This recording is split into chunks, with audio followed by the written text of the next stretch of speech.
નમસ્કાર ધોરણ 12ના બોર્ડના વિદ્યાર્થીઓને.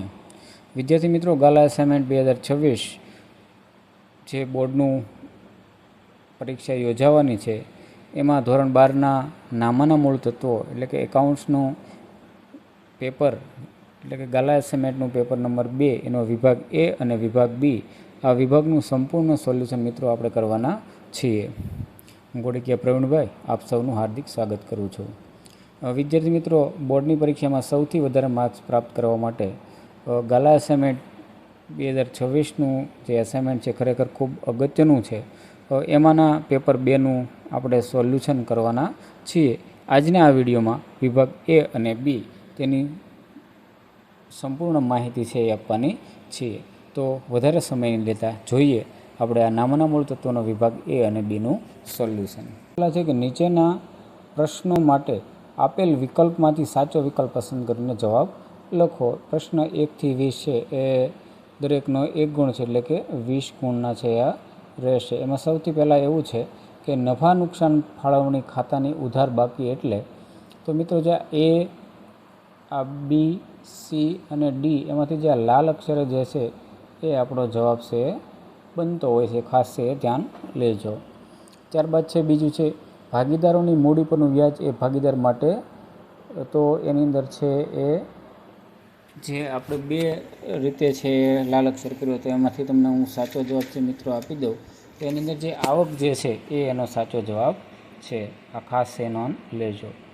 ત્યારબાદ છે જ્યારે પેઢીમાં દર વર્ષે નફો વધતો હોય ત્યારે કઈ પદ્ધતિ મુજબ પાઘડી માટે નફાની ગણતરી કરવી વધુ હિતાવહ છે, તો એની અંદર છે ભારિત સરેરાશ. ચોથો છે જ્યાં વ્યક્તિગત કૌશલ્ય મહત્ત્વનું હોય ત્યાં પાઘડી, જેનો જવાબ છે ઓછી. 5મો જવાબ છે પુનઃમૂલ્યાંકન ખાતાનો નફો કે નુકસાન કયા પ્રમાણમાં ભાગીદારો વચ્ચે વહેંચવામાં આવે છે, તો મિત્રો એ, બી, સી, ડી એમાંથી આ જે ડી જે છે જૂના નફાના નુકસાન પ્રમાણમાં એનો જવાબ છે.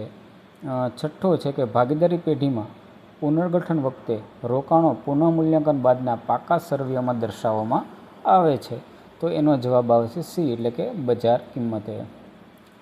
7મું છે કે હિસાબી ધોરણ 26 મુજબ ખાલી જગ્યા પાઘડી ચોપડે દર્શાવી શકાય નહીં, તો એમાં જવાબ છે ડી એટલે કે સ્વમૂલ્યાંકન દ્વારા આંકવામાં આવેલ, આ એનો જવાબ છે. મિત્રો અંત સુધી બન્યા રહેજો, બધાનું સોલ્યુશન છે આ વખતે આપેલું છે. પ્રશ્ન નંબર 8 છે કે નવા ભાગીદારને ચાલુ ભાગીદારી પેઢીમાં કઈ રીતે પ્રવેશ આપી શકાય, તો એમાં જવાબ આવશે સી એટલે કે કરારમાં નવા ભાગીદારના પ્રવેશ અંગે જોગવાઈ હોય તો તેને અનુસરીને. 9મું છે કે જ્યારે ફક્ત નફા નુકસાનનું જૂનું પ્રમાણ જ આપેલું હોય ત્યારે બાકીના ભાગીદારોનું લાભનું પ્રમાણ, તો એની અંદર બી એટલે કે જૂનું પ્રમાણ એવો રહેશે. ત્યારબાદ 10મું છે ભાગીદારી પેઢીનું વિસર્જન કેટલી રીતે થઈ શકે, તો તેનો જવાબ છે 2. 11મો છે પેઢીના વિસર્જન સમયે સામાન્ય અનામત ખાતાની બાકી કયા ખાતે લઈ જવામાં આવેલ છે, તો તેમાં ડી જવાબ આવે છે ભાગીદારોના મૂડી ખાતે.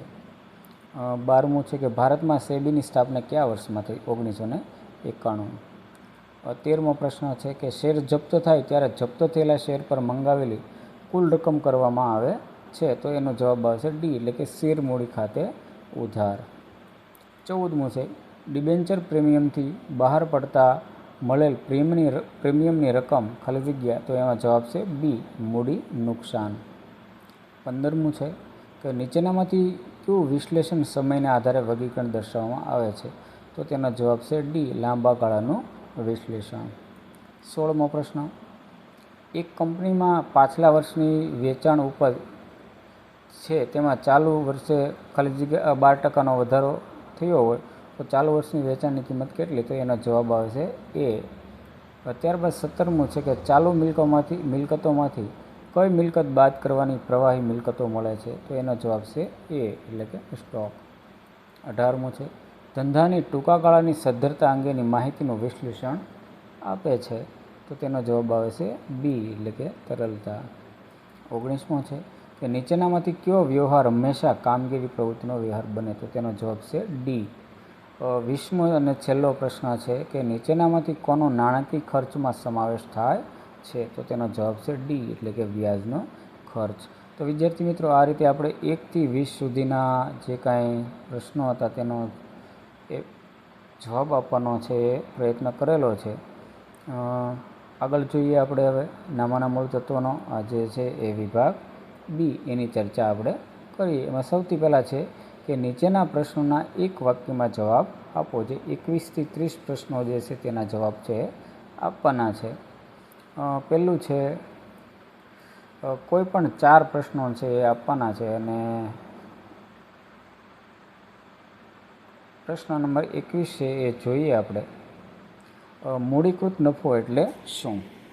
તો તેનો જવાબ છે કે મૂડીકૃત નફો એટલે અપેક્ષિત વળતરના દરમાં આધારે સરેરાશ નફાની મૂડીકૃત કિંમત. આ એનો છે જવાબ બને છે. 22મો છે કે ભાગીદારી પેઢીનું પુનર્ગઠન એટલે શું?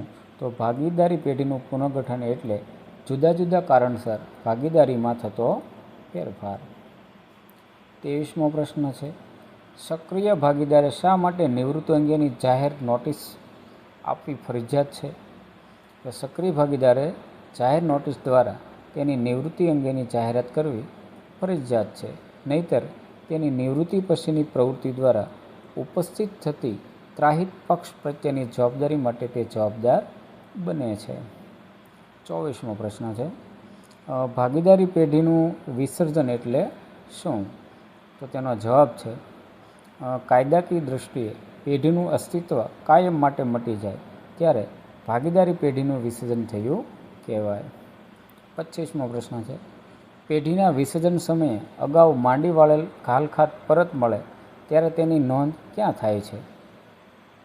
તેનો જવાબ છે કે પેઢીના વિસર્જન સમયે અગાઉ માંડી વાળેલ ઘાલખાત પરત મળે તો તે માલ મિલકત નિકાલ ખાતે જમા થાય છે.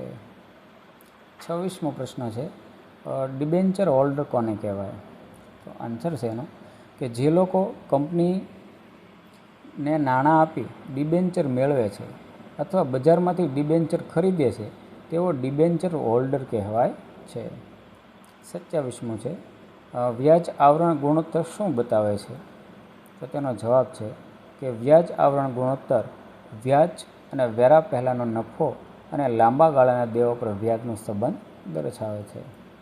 28મો છે, સ્ટોકમાં ફેરફાર ઋણ હોય તો વેચેલ માલની પડતરમાં ઉમેરાય કે બાદ થાય? તો તેનો જવાબ છે સ્ટોકમાં ફેરફાર ઋણ હોય તો વેચેલ માલની પડતરમાંથી બાદ થાય છે. 29મું છે, રોકડ પ્રવાહ પત્રક એટલે શું? તો તેનો જવાબ છે વર્ષ દરમિયાન રોકડની આવક અને જાવક કેટલી થઈ અને તેના પરિણામે વર્ષાંતે રોકડ અને રોકડ સમકક્ષની સિલક દર્શાવતું પત્રક એટલે રોકડ પ્રવાહ પત્રક. 30મું છે, રોકાણની પ્રવૃત્તિઓ એટલે શું? તો જવાબ છે કે રોકાણની પ્રવૃત્તિઓ એટલે લાંબા ગાળાની મિલકતો અને અન્ય રોકાણોની ખરીદ વેચાણ જેમાં રોકડ અને રોકડ સમકક્ષનો સમાવેશ થતો નથી. તો આ રીતે વિદ્યાર્થી મિત્રો આપણે વિભાગ એ અને વિભાગ બી તેના સ્વાધ્યાયના અને એટલે કે ગાલા એસાઇનમેન્ટના જે કંઈ પ્રશ્નો હતા તેની સંપૂર્ણ માહિતી આપવાનો પ્રયત્ન કરેલો છે. હવે પછીના વિડીયોમાં વિભાગ સી, ડી, ઈ અને બધા જ છે સોલ્યુશન છે એ મૂકવાના છે. જો તમે ચેનલમાં નવા હો તો ચેનલને સબસ્ક્રાઈબ કરજો અને અન્ય વિદ્યાર્થીઓને આની લિંક છે મોકલજો. ટેલિગ્રામની અંદર પણ આપણો વિડીયો મૂકેલો જ છે અને આની પીડીએફ પણ છે, તમારે જો જોતી હોય તો ટેલિગ્રામ ચેનલ ઉપરથી છે તમને મળી રહેશે. ટેલિગ્રામની લિંક છે ડિસ્ક્રિપ્શનની અંદર આપેલી છે, ત્યાં જઈ અને તમે આની પીડીએફ છે પણ પ્રાપ્ત કરી શકશો. ચાલો હવે મળીએ આપણે નવા જ વિડીયોમાં. ત્યાં સુધી દરેકને જય શ્રી રામ. પહેલાં છે કે નીચેના પ્રશ્નો માટે આપેલ વિકલ્પમાંથી સાચો વિકલ્પ પસંદ કરીને જવાબ લખો. પ્રશ્ન 1 થી 20 છે એ